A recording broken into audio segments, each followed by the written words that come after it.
ठंड में 5 जुगाड़ू बहू की 150 कमरे वाली मिट्टी की झोपड़ी। हे राम, मिट्टी खोदते खोदते मेरे हाथ लाल हो गए। बाजुओं में बहुत दर्द हो रहा है, ऊपर से इतनी ठंड है कि काम भी नहीं किया जा रहा है। मेरे तो हाथ सुनने पड़ गए हैं, मुझसे भी अब और मिट्टी नहीं खोदी जा रही है। मैं तुम दोनों की हालत समझ सकती हूँ, क्योंकि हमारा हाल भी तुम्हारी तरह ही है। लेकिन थोड़ी देर में अंधेरा होने वाला है और अगर अभी कुछ नहीं किया तो रात में हमें सिर छुपाने के लिए कोई जगह नहीं मिलेगी और हो सकता है कोई जंगली जानवर हम पर हमला कर दे। अंजू दीदी बिल्कुल सही कह रही है। हम पांचों ने एक साथ कई मुसीबत झेली है, थोड़ी और सही, हमें हार नहीं माननी चाहिए। वैसे भी रात होते होते ठंड बढ़ जाएगी। हाथ लाल हो गए हैं तो हाथ में कपड़ा बांधकर काम करो। राखी की बात मानकर पांचों जुगाड़ू बहुएं एक पुरानी साड़ी को फाड़कर उसे अपने हाथ में लपेट लेती हैं और फिर मिट्टी खोदने का काम शुरू कर देती हैं। चलो अच्छा है, हमने इतनी सारी मिट्टी खोद ली, अब हम लोग मिट्टी का घर बनाना शुरू कर सकते हैं। पांचों जुगाड़ू बहुएं इतने घने जंगल में ठंड के खराब मौसम में मिट्टी क्यों खोद रही हैं और मिट्टी खोदकर घर बनाने की बात क्यों कर रही हैं, ये जानने के लिए हमें कहानी में थोड़ा पीछे जाना होगा। दिसंबर का महीना आ चुका है। ठंड की वजह से सभी लोग अपने घर में रजाई में घुसकर बैठे हुए हैं। तो वहीं पांचों जुगाड़ू बहुएं अपने परिवार वालों के साथ एक छोटी सी झोपड़ी में बैठकर खाना बना रही थी और बच्चे अपनी दादी के साथ बैठकर अंगीठी में हाथ सेक रहे थे। दादी, मेरी प्यारी दादी, मेरी प्यारी प्यारी दादियों, चलिए मुझे कहानी सुनाइए। बच्चों, मुझे कोई कहानी नहीं आती है। अगर तुम लोगों को कहानी सुनना है तो अपनी दादी से बोलो, क्योंकि वो अच्छी कहानियाँ सुनाती है। हाँ दादी, कहानी सुनाओ ना, मेरा भी बड़ा मन कर रहा है कहानी सुनने का। सुलोचना आयुष और रानी को कहानी सुनाना शुरू करती है। एक घने से जंगल में एक शेर अपनी पत्नी के साथ रहता था। वो जंगल में सबको डराता, लेकिन अपनी शेरनी से डरता था। फिर शेर क्या करता है? इस तरह बच्चे बड़ी ध्यान से सुलोचना की कहानी सुनते हैं। अंजू गोभी काट रही थी तो साधना चूल्हे पर बैठकर आलू के पराठे सेक रही थी कि तभी भावना कहती है, ठंड के मौसम में आलू के पराठे, गोभी के पराठे चटनी के साथ बहुत ही स्वादिष्ट लगते हैं। आज कितने दिनों बाद हमारे घर में अच्छा खाना बन रहा है, वो भी इसीलिए क्योंकि कल हमारे पतियों की सैलरी मिली थी, वरना तो ऐसे खाने की खुशबू सिर्फ पड़ोसियों के घर से आती है। हम लोगों को भी कभी कभी अच्छा खाना बना लेना चाहिए। इस तरह पांचों बहुएं आपस में बातें करते हुए खाना बना रही थी कि तभी उनके पति ठंड से कांपते हुए घर आते हैं। आज तो बाहर बहुत कड़ाके की ठंड पड़ रही है। अरे हवा तो इतनी ठंडी है जैसे शरीर में छेद कर देगी। अच्छी अच्छी, मुझे तो सर्दी लग रही है। भावने, जल्दी से मुझे कुछ पोंछने के लिए दो। अरे ओस की वजह से पूरे बाल भीग गए। बाल नहीं, पोंछे तो सर्दी लग जाएगी। साथ में चाय भी बना देना। ठंड की वजह से पांचों बहुओं के पति कांप रहे थे, इसीलिए चंचल सभी के लिए गर्मा गर्म चाय बनाती और भावना अपने पति लोकेश को सिर पोंछने के लिए तौलिया देती है। अपने बालों को पोंछने के बाद लोकेश और चारों भाई अंगीठी के सामने बैठ जाते हैं। लीजिए, आप लोग चाय पी लीजिए, खाना भी तैयार हो गया है। चाय पीने के बाद आप लोग खाना भी खा लीजिएगा। पांचों बहुओं के पति चाय पी लेते हैं और थोड़ी देर बाद सबके साथ बैठकर मेथी और आलू का पराठा चटनी के साथ खाते हैं। आह, वाह वाह वाह वाह वाह, ये आलू के पराठे तो बहुत ही टेस्टी है। ठंड में सारा दिन काम करने के बाद अगर ऐसा खाना मिल जाए तो मजा ही आ जाता है। अभी सभी खाना खाते हैं और फिर सोने के लिए चले जाते हैं। भावना बर्तन धोती है और राखी चूल्हे की राख साफ करती है। सारा काम करने के बाद 5 बहुएं भी सोने के लिए चली जाती हैं। मम्मी, मुझे बहुत नींद आ रही है। हाँ बेटा, रात बहुत हो गई है, चलो आप सो जाओ। हाय रे मोरी मैया, इतनी कड़ाके की ठंड में इतनी छोटी सी रजाई में कौन सो पाएगा? भैया, आप लोग मुझे भी रजाई दो ना, मुझे काफी ठंड लग रही है। गर्मी का मौसम तो फिर भी अच्छा है, जैसे तैसे दिन कट जाता है, लेकिन ठंड में तो हालत और खराब हो जाती है। राखी, तुम बिल्कुल सही कह रही हो। हमारे परिवार के पास ओढ़ने के लिए सिर्फ एक ही रजाई है और उसे हम सब ओढ़ भी नहीं पाते हैं। अरे अब शोर करना बंद करो, हम लोगों को कल सुबह काम पर जाना है। तुम लोग इतनी बातें करोगी तो हम लोग सोएंगे कैसे? एक तो इन लोगों ने सारी रजाई ले ली और अब हमें ठंड लग रही है तो बोल रहे शोर मत करो। लगता है जैसे हमें ठंडी लगती ही नहीं है। हम लोग तो काम करते ही नहीं है।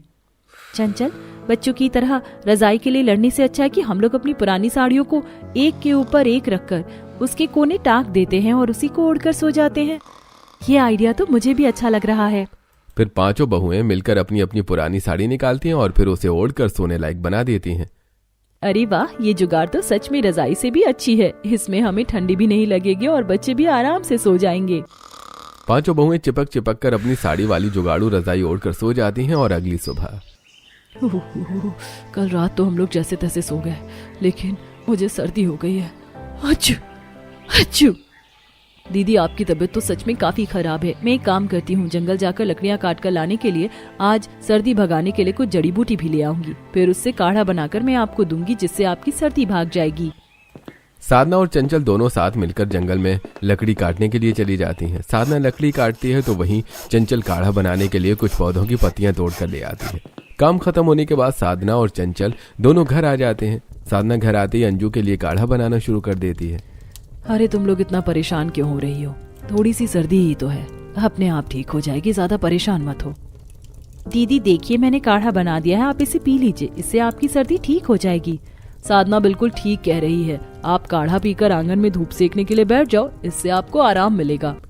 सबके इतना कहने पर अंजू काढ़ा पीती है और फिर धूप सेकने के लिए आंगन में बैठ जाती है। चंचल भी धूप में बैठकर चावल से कंकड़ साफ कर रही थी।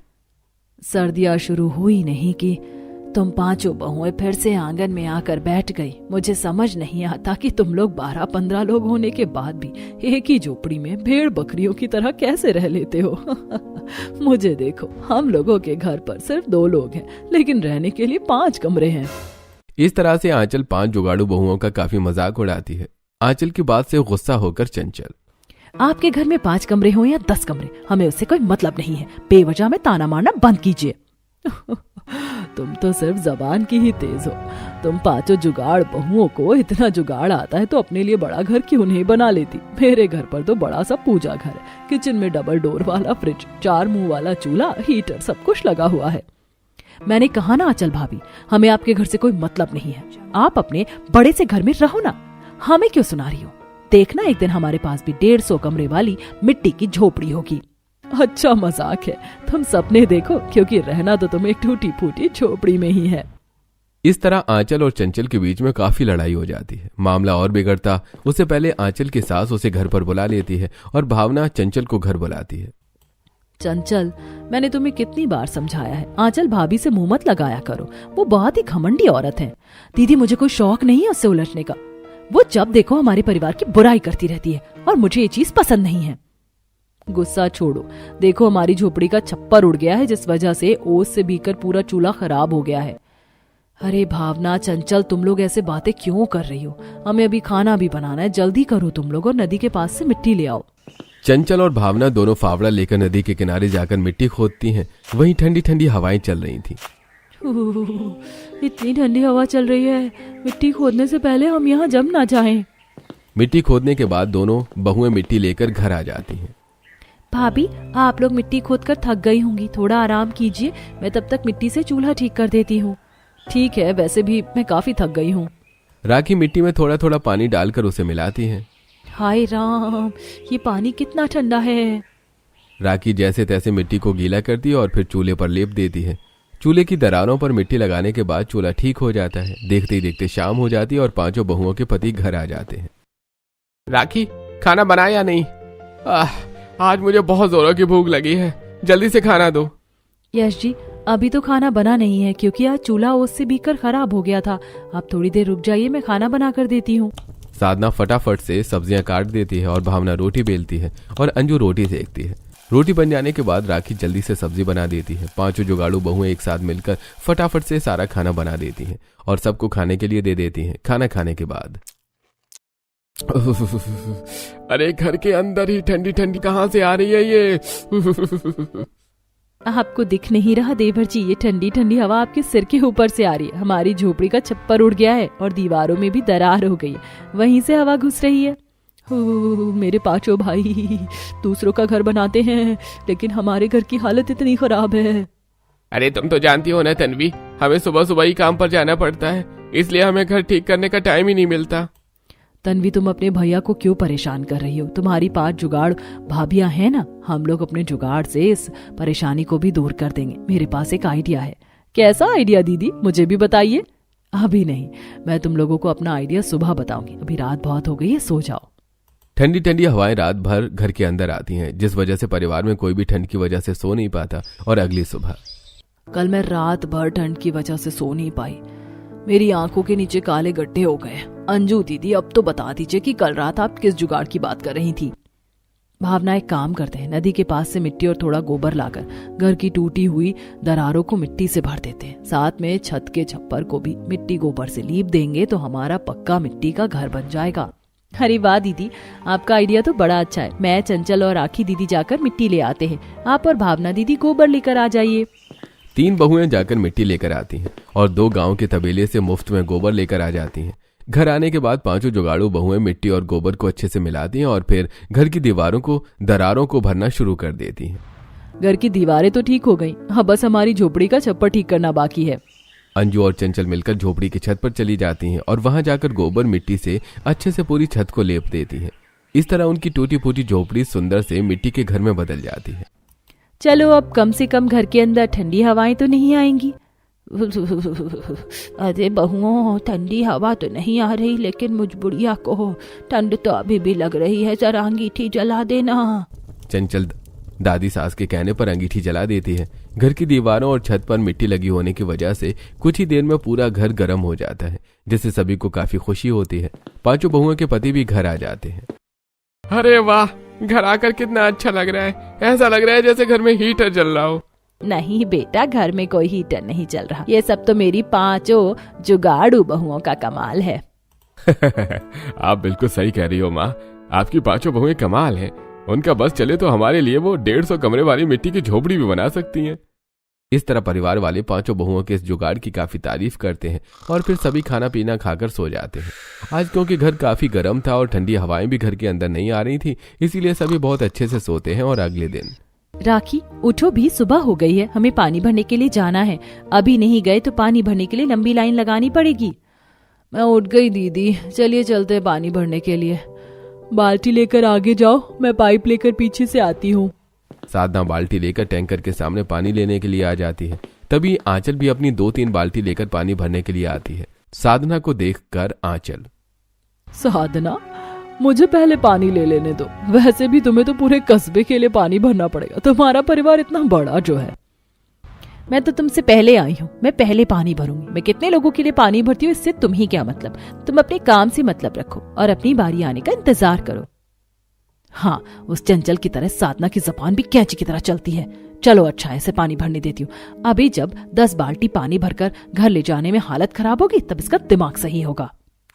आंचल ये सब सोचकर खुश हो ही रही होती है कि इतने में राखी पाइप लेकर आ जाती है और टैंकर में लगा देती है, जिससे पानी सीधा उसके घर के अंदर चला जाता है, जिससे साधना को पानी भरने में थोड़ी भी दिक्कत नहीं आती है। क्या हुआ आंचल, तुम्हारा चेहरा लाल पीला क्यों हो रहा है? हमारा जुगाड़ देखकर हिल गई क्या? इन भिखारियों ने तो क्या दिमाग लगाया, पानी सीधे घर में ही पहुंचा दिया और मुझे बाल्टी से पानी भरनी पड़ेगी। ओहो, क्या मुसीबत है। मैं भी आज ही पाइप खरीदूंगी।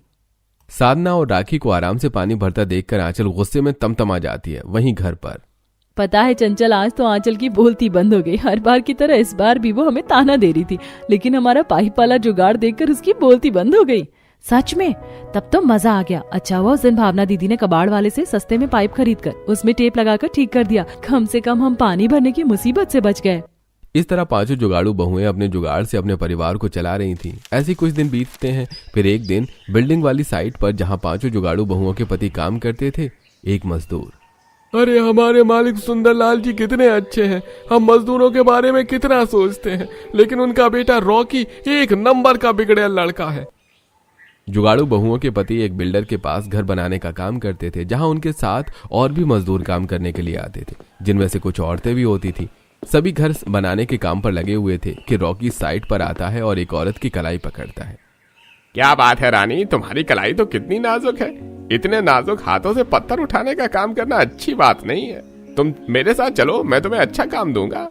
नहीं, मुझे आपके साथ कहीं नहीं जाना और ना ही कोई काम करना है। देखिए, मैं बहुत गरीब हूँ। मैं अपने बूढ़े बाबा का इलाज करने के लिए यहाँ काम कर रही हूँ। मुझे परेशान मत कीजिए। तुम्हारी इतनी हिम्मत कि तुमने मुझे धक्का दिया। निकल जाओ यहाँ से, तुम्हें काम करने की कोई जरूरत नहीं है। इस तरह से बिगड़ैल रॉकी बेचारी लड़की को काम से निकाल देता है। गरीब लड़की पुलिस के पास जाकर रॉकी के खिलाफ कंप्लेन करती है और पुलिस को लेकर साइट पर आती है। रॉकी, तुमने इस लड़की के साथ बदतमीजी की, मैं तुम्हें गिरफ्तार करता हूँ। अरे आपके पास क्या सबूत है कि मैंने इस लड़की के साथ गलत किया है? देखो लड़की, बिना सबूत के मैं कुछ नहीं कर सकता। तुम्हारे पास कोई गवाही है? आप सभी ने देखा इस रॉकी ने मेरे साथ बदतमीजी की और मुझे काम से भी निकाल दिया। प्लीज मेरे लिए कोई बोलिए। रॉकी के डर से कोई भी उसके खिलाफ गवाही नहीं देता है, लेकिन पांचों जुगाड़ू बहुओं के पति सामने आकर पुलिस को गवाही देते हैं, जिस वजह से पुलिस रॉकी को पकड़कर ले जाती है। 3 दिन बाद रॉकी को बेल मिल जाती है। अरे रॉकी को तो बेल मिल गई। नरेंद्र, मुझे लग रहा है कि रॉकी तुमसे और तुम्हारे चारों भाइयों से बदला लेगा। मुझे भी ऐसा ही लग रहा है। रॉकी साइड पर आकर पांचों जुगाड़ू बहुओं के पतियों को खूब मारता है और काम से भी निकाल देता है। पांचों जुगाड़ू बहुओं के पति जैसे तैसे घर आते हैं और उन्हें देखकर, क्या हुआ तुम लोगों को? तुम लोगों की ऐसी हालत किसने की? माँ, जिस बिल्डर के पास हम लोग काम करते थे, उनका बेटा बहुत ही बदतमीज और बुरा है। वो हमारे साथ काम करने वाली एक लड़की के साथ बदतमीजी कर रहा था, तो जब हमने उसके खिलाफ पुलिस में गवाही दी तो उसने हमें मारा और काम से निकाल दिया। नरेंद्र जी, देवर जी, हाँ, आप सभी ने जो किया वो बिल्कुल सही है। नौकरी तो आपको दूसरी मिल जाएगी, लेकिन उस लड़की की इज्जत सबसे ज्यादा जरूरी है। ऐसे 2-4 दिन बीतते हैं। पांचों बहुओं के पतियों की हालत में अब काफी सुधार आ गया था, इसीलिए वो लोग हाथ पर हाथ रखकर बैठने की जगह अलग अलग काम ढूंढने के लिए निकल जाते हैं। वो राशन की दुकान पर, खेत में, कई जगहों पर जाकर काम ढूंढते हैं, लेकिन उन्हें कोई काम नहीं देता। पता नहीं क्यों हमें कोई काम नहीं दे रहा है। इतनी ठंड में हम लोग यहाँ वहाँ भटक रहे हैं। मुझे तो लग रहा है कि हमारे काम न मिलने के पीछे उस बिगड़े रॉकी का ही हाथ है। मम्मी मुझे भूख लगी है, खाना दो। रानी बेटा, अभी तो घर पर कुछ नहीं है, मैं कल सुबह तुम्हें खाना खाने के लिए देती हूँ। अरे बच्ची से झूठ क्यों कह रही है? झूठ ना कहूँ तो और क्या करूँ माँ जी, हमारे सिर पर अचानक से मुसीबत का पहाड़ टूट पड़ा है। घर में खाना न बनने की वजह से घर में तनाव का माहौल बन जाता है। सभी लोग बिना खाई ठंड में सो जाते हैं। अगली सुबह घर का मालिक आवाज देता है, अरे कहाँ हो सब, दरवाजा खोलो। क्या हुआ मकान मालिक जी? और क्या होगा, मुझे मेरा किराया चाहिए। लेकिन किराया देने में तो अभी 15 दिन बाकी हैं। मैं पुराना किराया लेने आया हूँ। देखिए, अभी हम पांचों के पतियों की नौकरी चली गई है, हमें कुछ दिनों का समय दीजिए, हम किराया दे देंगे। अरे मुझे तो आज ही किराया चाहिए। अगर किराया नहीं दे सकती तो मेरे साथ मेरे घर चलो, तुम लोग वहीं रहना। मकान मालिक की बात सुनकर अंजू उसे खींचकर थप्पड़ लगाती है और अपने परिवार वालों के साथ थोड़ा बहुत जरूरत का सामान लेकर घर से निकल जाती है। ये मकान मालिक तो एक नंबर का चिचोरा है। अब हम लोग कहाँ जाएंगे? चलो जंगल की तरफ चलते हैं, वहाँ हमें रहने की जगह मिल जाएगी। पांचों बहुएं चलते चलते जंगल में आ जाती हैं। जंगल में और भी ज्यादा ठंड थी। ठंड तो बढ़ती जा रही है, क्यों ना हम लोग यहाँ लकड़ी का घर बना ले। नहीं, लकड़ी का घर बनाने से उसमें आग लग सकती है। हम लोग मिट्टी का घर बनाएंगे। चलो सभी मिट्टी खोदना शुरू करते हैं। अब तो हमने काफी सारी मिट्टी खोद ली है, चलो अब घर बनाते हैं। पांचों जुगाड़ू बहुएं मिलकर मिट्टी का घर बनाने में लग जाती हैं। वो सबसे पहले मिट्टी की दीवार खड़ी करती हैं और फिर चारों दीवारें खड़ी करके ऊपर सूखी घास को बांधकर उससे छप्पर तैयार करती हैं। सुबह से काम करने के बाद अब तक सिर्फ घर का ढांचा ही बना पाए हैं। राखी, परेशान मत हो, कम से कम आज रात ठंड में सिर छुपाने के लिए हमारे पास जगह है। सभी लोग मिट्टी के बने आधे अधूरे घर में आकर बैठ जाते हैं। पांचों बहुओं के पति जो दूसरे गांव नौकरी ढूंढने गए थे, उन्हें नौकरी तो नहीं मिलती है, लेकिन उन्हें रास्ते में थोड़े बहुत फल मिल जाते हैं। पूरा परिवार पेट भरने के लिए वही फल खा लेता है। हाय मोरी मैया, मेरी बूढ़ी हड्डियों में तो बहुत दर्द हो रहा है। फर्श तो कितना ठंडा है। बहू, इसमें हम लोग कैसे सोएंगे? अपनी पांचों जुगाड़ू बहुओं के होते हुए परेशान क्यों होती है माँ जी? हमने पहले ही सूखी घास से बिस्तर तैयार कर दिया है और अब नारियल के खोल में थोड़ी सी लकड़ी जलाकर छोड़ देंगे, जिससे घर गर्म हो जाएगा। सुलोचना, देखा, और कुछ सीख। तेरी पांचों बहुएं हमेशा 2 कदम आगे की सोचती हैं। इस तरह थोड़ी सी खट्टी मीठी बातें करते हुए पूरा परिवार फल खाकर सो जाता है। अगली सुबह पांचों बहुएं जल्दी उठकर घर की छत भी मिट्टी की बना देती हैं। दीदी, मैं सोच रही थी कि हमेशा से हम लोग सिर्फ एक ही कमरे में रहते आए हैं। आज जब हम लोग अपना खुद का घर बना ही रहे हैं, तो क्यों ना हम लोग सबके लिए अलग अलग कमरा बनाएं? ये तो बहुत अच्छा आइडिया है। मुझे भी मेरा अलग कमरा चाहिए। मुझे और रानी को भी अपना अलग अलग कमरा चाहिए, पढ़ने के लिए अलग और खेलने के लिए अलग। पोता बहुओं, मैं चाहती हूँ कि तुम लोग मेरे लिए एक अलग पूजा घर बनाओ। एक ही कमरे में पूजा घर होने से पूजा करने में काफी दिक्कत होती है। मुझे तो किचन और बाथरूम अलग अलग चाहिए। सब तो अपना फरमान ऐसे बता रहे हैं जैसे हम लोग सच में महल बनाने वाले हैं। क्यों नहीं दीदी, आज जब मौका मिला है हम लोग सबकी पसंद का घर बनाएंगे। पांचों जुगाड़ू बहुएं मिलकर मिट्टी खोदने लगती हैं। वहीं उनकी सास, नंद और बच्चे गोबर इकट्ठा करने के लिए चले जाते हैं। इस बार काफी सारी मिट्टी खोदने के बाद पांचों जुगाड़ू बहुएं गोबर और मिट्टी को मिलाती हैं और फिर उससे एक एक कमरे की दीवार और ढांचा तैयार करती हैं। काफी मेहनत करने के बाद वो लोग 2-3 दिन में 8-10 कमरे बना लेती हैं। अरे मान गए आप पांचों जुगाड़ू बहुओं के जुगाड़ को। आप लोगों ने तो सच में बहुत ही अच्छा घर बना दिया है। बस हम भाइयों को नौकरी मिल जाए तो फिर जिंदगी आराम से कटेगी। ऐसे दिन बीतते हैं, लेकिन पांचों जुगाड़ू बहुओं के पतियों को नौकरी नहीं मिली थी। पांचों जुगाड़ू बहुओं का परिवार फल खाकर ही दिन काट रहा था। एक दिन पांचों जुगाड़ू बहुओं के पति काम ढूंढने के लिए दूसरे शहर जाते हैं तो रास्ते में सभी वहां देखो, एक बुजुर्ग आदमी को कुछ लुटेरे परेशान कर रहे हैं। भाइयों चलो उनकी मदद करते हैं। पांचों जुगाड़ू बहुओं के पति जाकर उस बूढ़े आदमी को बचा लेते हैं। अरे मुझे तो ठंड लग रही है, कब से भाग रहा हूँ इन लुटेरों से बचने के लिए। थैंक यू बेटा मेरी मदद करने के लिए। कोई बात नहीं अंकल जी, ठंड बहुत ज्यादा है, आप घर चले जाइए। अरे बेटा अरे तुम लोग रहते कहाँ हो और ऐसे रास्ते में क्यों भटक रहे हो? हम लोग तो काम की तलाश में यहाँ वहाँ घूम रहे हैं, लेकिन हमें कहीं भी काम नहीं मिला। अरे तुम पांचों भाई तो देखने से ही बड़े ईमानदार लग रहे हो। ऐसा करो तुम मेरे यहाँ काम कर लो, मैं बिल्डर हूँ। तुम पांचों भाई मेरे अलग अलग साइट के सुपरवाइजर बन जाना और देखना कि काम सही हो रहा है या नहीं। थैंक यू अंकल, हमारी इतनी मदद करने के लिए। अरे तुम लोगों ने आज मेरी जान बचाई और आगे मेरे साथ काम करने वाले हो, इसीलिए ये लो थोड़े से एडवांस पैसे रख लो। पांचों बहुओं के पति पैसे लेकर बनिया की दुकान से राशन ले आते हैं। राशन देखकर पांचों बहुएं बहुत खुश होती हैं और फिर अपने मिट्टी की झोपड़ी वाले किचन में जाकर चूल्हे पर मिट्टी का बर्तन रखकर जो उन्होंने जुगाड़ से बनाया था उस पर खाना बनाना शुरू करती हैं। खाना बनने के बाद सभी लोग खाते हैं और फिर सो जाते हैं। अगली सुबह हम पांचों के पति तो काम पर चले गए हैं। घर का सारा काम भी हो गया, लेकिन मुझे घर थोड़ा खाली खाली सा लग रहा है। मुझे भी हमारे इतने बड़े घर में कमी सी लग रही है। अरे आप लोग समझी नहीं, हमारे घर में कोई फर्नीचर नहीं है, इसीलिए घर बेजान लग रहा है। ऐसा है तो चलो अपने जुगाड़ से लकड़ी का बेड, सोफा, अलमारी, मेहमानों के बैठने के लिए कुर्सी बनाते हैं। आइडिया तो बहुत ही अच्छा है, चलो सभी काम पर लगते हैं। पांचों जुगाड़ू बहुएं मिलकर जंगल से लकड़ी काटती हैं और पेड़ के नीचे गिरी हुई छोटी लकड़ियों को चुनकर इकट्ठा करती हैं। फिर जंगल में पड़ी हुई रस्सियों को लेकर वो लकड़ी को एक साथ बांधकर पेड़ का गोंद उसमें लगाती हैं और सोफा तैयार करती हैं। सोफा तो बड़ा सुंदर है, अब इसके लिए गद्दा बनाना होगा। मैंने आप लोगों को देख देख कर जुगाड़ करना सीख लिया है। मैंने पुरानी साड़ी में कपास भरकर सोफे का गद्दा तैयार कर दिया। तन्वी, तुम भी अब जुगाड़ू हो गई हो। चलो अच्छा है, हमारा भी जुगाड़ से काफी चेयर, डाइनिंग टेबल, अलमारी सब कुछ बनकर तैयार हो गया है। सबके कमरे के लिए अलग अलमारी बनी है। हमारा घर तो महल जैसा लग रहा है, यहाँ सब कुछ है। हमारी 150 कमरे वाली मिट्टी की झोपड़ी बहुत सुंदर है। रानी बिल्कुल सही कह रही है।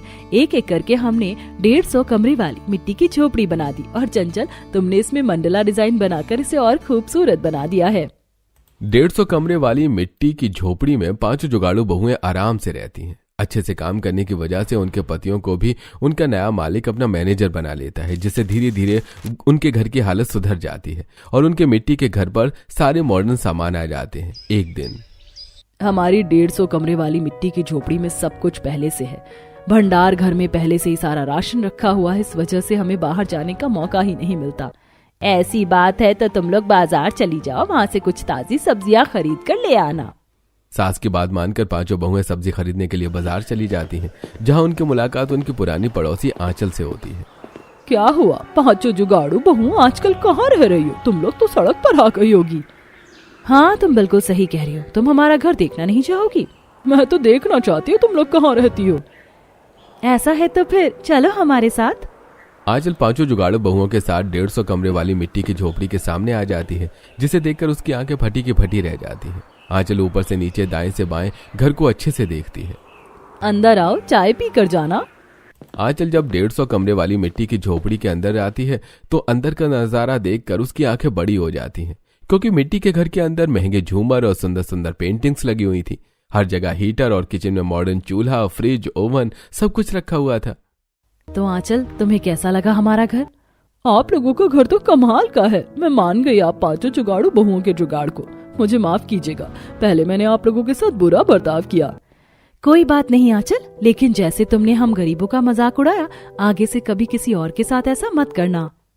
आंचल चाय पीकर अपने घर चली जाती है। अब पांचों जुगाड़ू बहुएं अपनी जुगाड़ से बनाई 150 कमरे वाली मिट्टी की झोपड़ी में अपने पूरे परिवार के साथ खुशी खुशी रहने लगती हैं।